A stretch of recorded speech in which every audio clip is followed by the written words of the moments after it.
မင်္ဂလာပါခင်ဗျာ Revolut Burma News Channel ကနေပြီးတော့မေလ29ရက်နေ့ညနေပိုင်းရရှိထားတဲ့သတင်းများကိုတင်ဆက်ပေးပါမယ်ပထမဆုံးတင်ဆက်ပေးရမယ်သတင်းကတော့ရှမ်းပြည်နယ်စစ်ကောင်စီအဖွဲ့အတွေ့အကြုံမှုစိုင်းတော်ဝင်းကိုအွန်လိုင်းငွေလိမ်ကြားဖြတ်လုပ်ငန်းနဲ့ဆက်ဆက်နေတယ်ဆိုပြီးတော့အကြမ်းဖက်စစ်ကောင်စီကဖမ်းဆီးလိုက်တယ်ဆိုတဲ့သတင်းကိုတင်ဆက်ပေးပါမယ်မေလ28ရက်နေ့နေ့လယ်ပိုင်းမှာစိုင်းတော်ဝင်းကိုဖမ်းဆီးသွားခြင်းဖြစ်ပြီးတော့တရားရုံးမှာယမန်ချက်ချင်းရယူကတောင်ကြီးအမတ်တွေရဲစခန်းမှာထိမ့်သိမ်းထားတယ်လို့သိရပါတယ်ရှမ်းပြည်နယ်စစ်ကောင်စီအတွင်းရေးမှုဖြစ်တဲ့အထွေထွေအုပ်ချုပ်ရေးဦးစီးဌာနပြည်နယ်အုပ်ချုပ်ရေးမှုဒုတိယညွှန်ကြားရေးမှုချုပ်စိုင်းတော်ဝင်းဖမ်းဆီးခံရမှုကြောင့်ထွေအုပ်ရုံးဝန်ထမ်းများကြောက်ရွံ့ထိတ်လန့်နေကြတယ်လို့သိရပါတယ်စိုင်းတော်ဝင်းဟာငွေကြေးချစားခြင်းလူမှုရေးဖောက်ပြန်ခြင်းတို့ကြောင့်ဌာနတွင်းမှာနာမည်ဇုံးနဲ့ကြော်ကြားတဲ့သူဖြစ်ကြောင်းသတင်းရရှိပါရခင်ဗျာ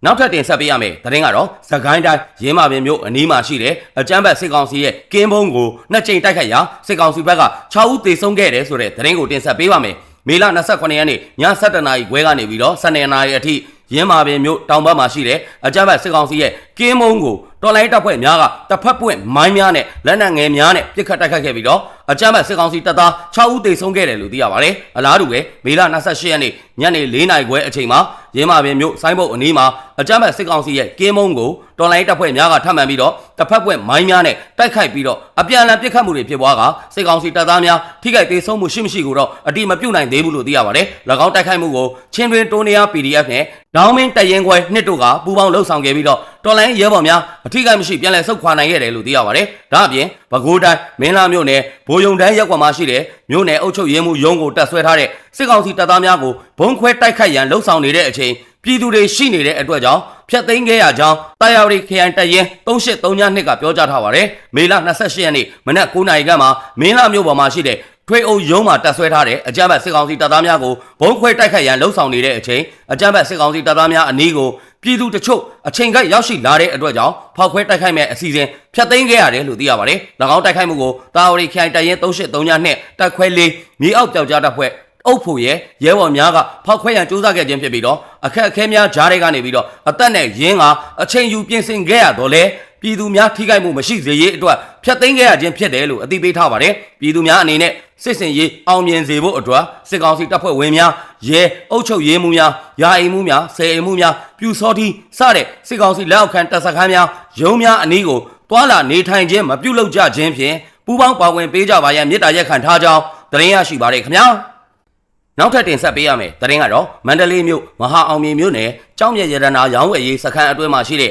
လူနေဆိုင်ကန်းတချို့ကို15ရက်အတွင်းဖယ်ရှားပေးဖို့အတွက်စစ်ကောင်စီကသတိပေးစာတွေပေးပို့ထားတယ်ဆိုတဲ့သတင်းကိုတင်ဆက်ပေးပါမယ်မေလ28ရက်နေ့မှာစစ်ကောင်စီလက်အောက်ခံခရိုင်အားကစားနဲ့ကာယပညာဦးစီးဌာနကအစိုးရမြေမှာခွင့်ပြုချက်မရဘဲနေထိုင်နေဆိုပြီးတော့စာပေးဖို့ဖယ်ရှားခိုင်းခြင်းဖြစ်ကြောင်းကြောက်ဝိုင်းအတွင်းမှာရှိတဲ့ကျောက်သမားတချို့စီကနေပြီးတော့သိရှိရပါတယ်သတိပေးစာရတဲ့အိမ်တွေကဖယ်ရတာပါသတိပေးစာရတဲ့နေ့ကနေ15ရက်အတွင်းဖယ်ပေးရမှာပေါ့မဖယ်ရင်သူတို့လာဖယ်မယ်လို့ပြောတယ်လို့ကြောက်ဝိုင်းအတွင်းမှာရှိတဲ့ကြောက်သမားတအုပ်ကပြောပြခဲ့ပါတယ်မန္တလေးကြောက်မြတ်ဝိုင်းအတွင်းမှာရှိတဲ့ဆိုင်ကန်းများထဲမှာတရုတ်လူမျိုးအများစုနေထိုင်ကြပြီးတော့ဖယ်ရှားခိုင်းတဲ့ဆိုင်ကန်းအရေးအတွက်ကိုတော့အတိမပြုတ်နိုင်သေးဘူးလို့သိရပါတယ်အိမ်တွေကမဖြတ်သေးဘူးတရုတ်တွေပိုင်တာများတယ်တရုတ်ကအခန်းပိုင်တာများတယ်အစားတုံးကတော့ကြားတယ်တရုတ်ပိုင်တာများလို့မဖြတ်ရဲဘူးလို့ကြောက်ဝိုင်းအနီးမှာနေတဲ့အမျိုးသမီးတအုပ်ကပြောပြလာပါတယ်ကြားဖြတ်လုပ်ငန်းလုပ်ကင်တဲ့တရုတ်တထေးများဟာကြောက်မြတ်ဝိုင်းမှာငွေမဲကိုငွေဖြူလုပ်တယ်လို့သတင်းများထွက်ပေါ်ပြီးတဲ့နောက်အခုလိုမျိုးဆိုင်ကန်းများဖယ်ရှားရန်စာထုတ်ခံရခြင်းဖြစ်တယ်လို့သိရပါတယ်မန္တလေးကြောက်မြတ်ဝိုင်းအတွင်းမှာဆိုင်ကန်းပေါင်း1000နီးပါးရှိပြီးတော့စီပင်ထံကနေပြီးတော့ဝယ်ယူထားကြတဲ့ပုဂ္ဂလိကဆိုင်ကန်းများဖြစ်တယ်လို့သိရပါတယ်လောက်ကိုင်မြို့မှာရှိတဲ့ကြားဖြတ်လုပ်ငန်းများကို2023ခုနှစ်နှစ်ကုန်ပိုင်းမှာဖယ်ရှားရှင်းလင်းခဲ့ရာကြားဖြတ်တထေးများစွာတို့ဟာမန္တလေးမြဝတီနဲ့ရှမ်းပြည်နယ်အတွင်းမှာရှိတဲ့တရုတ်မြန်မာနယ်စပ်ဒေသများကိုစစ်ကောင်စီအုပ်ချုပ်ရေးအရာရှိများထံကယ်ရီကနိုင်ကြီးများကိုပေးကထွက်ပြေးတင်းရှောင်ခဲ့ကြကြောင်းသတင်းရရှိပါရခင်ဗျာ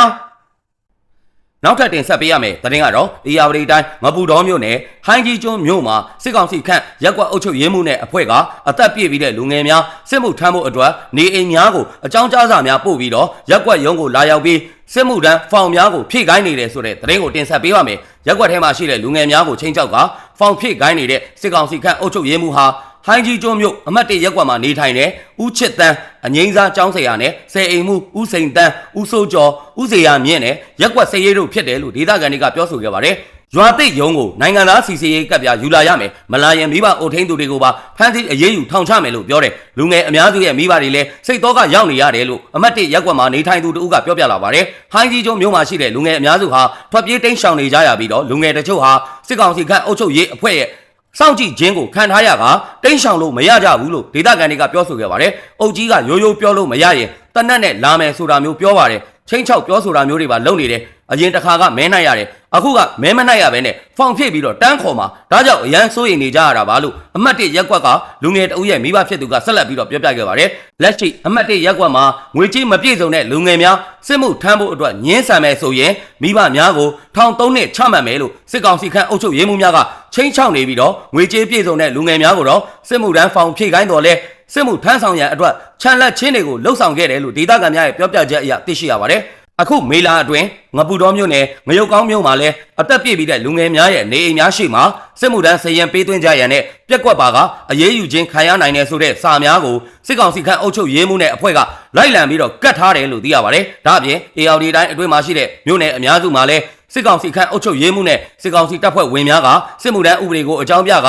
ဒေသခံပြည်သူများကိုချိန်ချောက်ပြီးတော့ငွေတောင်းယူမှုများနဲ့စစ်မှုထမ်းစန့်ကျင်သူများကိုပါဖမ်းဆီးချုပ်နှောင်မှုများကိုပြုလုပ်နေကြတယ်လို့သိရပါတယ်။မြန်မာပြည်ဒေသအနှံ့ပြားမှာရှိတဲ့စစ်ကောင်စီခန့်အုပ်ချုပ်ရေးမှူးများယာအိမ်မှူးများဟာ၎င်းတို့ရဲ့သားသမီးများကိုစစ်မှုထမ်းဆောင်ရန်အတွက်အမှတ်စဉ်1အမှတ်စဉ်2တို့မှာစစ်တင်တန်းတက်ရောက်ရန်ခြံလက်ထားခဲ့ကြတယ်လို့စုံစမ်းသိရှိရပါတယ်။အခုအမှတ်စဉ်2အတွက်စစ်တင်တန်းတက်ရောက်ရန်စစ်သားတစ်ခေါ်ယူရမှာလဲရခင်နီးအတိုင်းစစ်ကောင်စီခန့်ရက်ကွက်အုပ်ချုပ်ရေးမှူးများယာအိမ်မှူးစေအိမ်မှူးများကအနိုင်ကျင့်ချင်းချောက်မှုများကိုပြုလုပ်ပြီးတော့လက်ရှိအချိန်ထိစစ်မှုထမ်းဖောင်များကိုဖြည့်ခိုင်းလျက်ရှိနေတယ်လို့သိရပါတယ်စစ်မှုထမ်းတင်တန်းအပတ်စဉ်တတုတ်ကို12ပတ်ကြာစစ်တင်တန်းပေးမယ်လို့တပ်တွင်းသတင်းရင်းမြစ်ထံကနေပြီးတော့သိရှိရပြီးလက်ရှိနေပြည်တော်ပုဗ္ဗသီရိမြို့နယ်မှာပြည်သူစစ်မှုထမ်းတင်တန်းအပတ်စဉ်3အတွက်တင်တန်းသားများရောက်ရှိနေကြောင်းစစ်ကောင်စီရဲ့ဝါဒဖြန့် Telegram Channel များကဖော်ပြလျက်ရှိကြောင်းသတင်းရရှိပါတယ်ခင်ဗျာ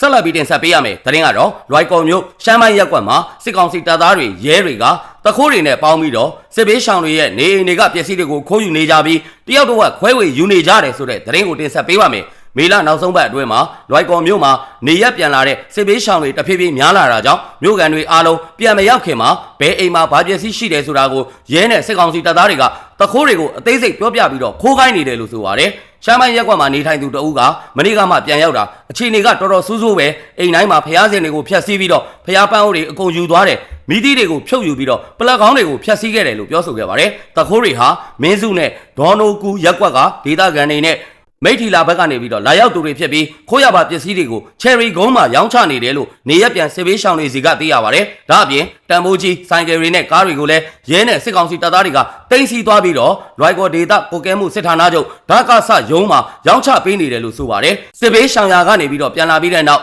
ရှမ်းပိုင်းရက်ကွက်မှာခိတ္တနေထိုင်သူတအုပ်ကမကြာခဏကင်းပတ်တယ်။အဲ့ဒီအိမ်ရှိမှာရဲကားတွေအကြာကြီးရက်နေပြီဆိုရင်အဲ့ဒါတခိုးခိုးနေလို့သူတို့ကစောင့်ပေးနေတာခိုးတာတော့မဟုတ်တော့ပါဘူးပေါ်ပေါ်တင်တင်ကြီးကိုယူနေတာပါ TV တွေရေခဲတက်တာတွေဆိုရင်ရဲတွေကိုယ်တိုင်ကတဲကူပေးနေတာလို့ပြောဆိုခဲ့ပါတယ်ရှမ်းမိုင်းရက်ကွက်မှာခိုးယူဖို့အတွက်တခိုးတွေကရဲတွေကိုခိုးရပါပစ္စည်းရဲ့တဝက်ကိုပေးရတာဖြစ်ပြီးတော့အရင်ကလွိုက်ကော်မြို့နယ်ချီကဲကျေးရွာမှာလဲစစ်ကောင်စီတပ်သားတွေကတခိုးတွေကိုအိမ်တလုံးကို1000ကျပ်ပေးကမိရှို့ခိုင်းမှုတယ်လို့နေရက်ပြန်စစ်ပေးရှောင်းတွေကပြောပြထားကြောင်းသတင်းရရှိပါတယ်ခင်ဗျာ